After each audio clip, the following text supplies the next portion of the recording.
அப்ப ரோஹிணி தப்பான பொண்ணுன்னு நீங்க சொல்ல வரீங்களா?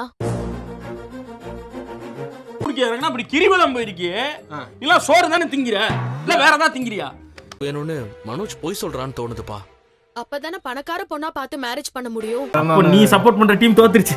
அப்படி இல்லங்க, அத மறைக்கிறதுக்கு ஜெயிச்சு தலையே வலிக்குது. இந்த டாபிக் எடுத்தாலே மனோஜ் ஒரு மாதிரி டென்ஷன் ஆகி ஓடிடுறான்டா.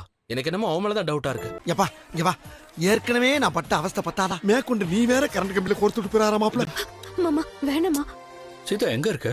நான் சீதா இல்ல, அவளை பெத்தவ பேசுறேன். நீ நினைக்கிற அளவுக்கு நான் ஒண்ணும் பெரிய பயிற்று கிடையாதுப்பா, ஒன்லி பில்டப்புப்பா. சீதா இல்லையா? இருக்கா, இன்னும் உயிரோட தான் இருக்கா. ஏங்க என்னை மன்னிச்சிருங்க. சண்டை தான், நான் மன்னிக்க மாட்டேன். இங்க பாருங்க.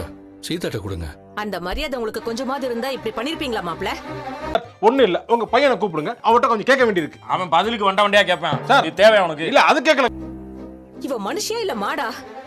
மிருகத்து மேல கூட கொஞ்சமாவது இரக்கம் காட்டுவாங்க. போட்டா அவ்வளவு நன்றியோட இருக்கு. மனுஷங்க அப்படி இருக்கீங்களா? ஏன்டா அப்படி இருக்கீங்க? ஏன்டா அப்படி இருக்கீங்க? ஏய், இவள அந்த கோலத்துல பாக்கும்போது என் மனசே வெடிச்சு போச்சு. அக்கா நான் இங்க நிக்கிறேன், எனக்கா அவங்க நிக்கலடா. என்ன மச்சான் சொல்ற? அது வந்து உங்க அம்மா இருந்து இத பாத்திருந்தா ரொம்ப சந்தோஷப்பட்டிருப்பாங்களா?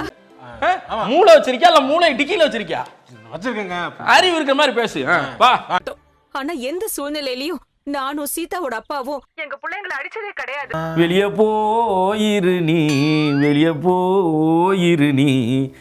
படிச்சவரு நல்லவருன்னு என் பொண்ணை கட்டி கொடுத்தா இப்படி போட்டு அடிச்சு வச்சிருக்கீங்க. நீங்க நல்லா இருப்பீங்களாடா?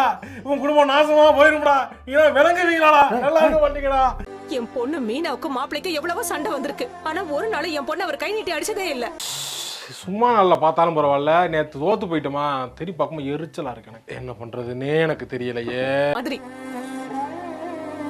அடுத்தவங்களை காயப்படுத்துறவரு அவர் கிடையாது.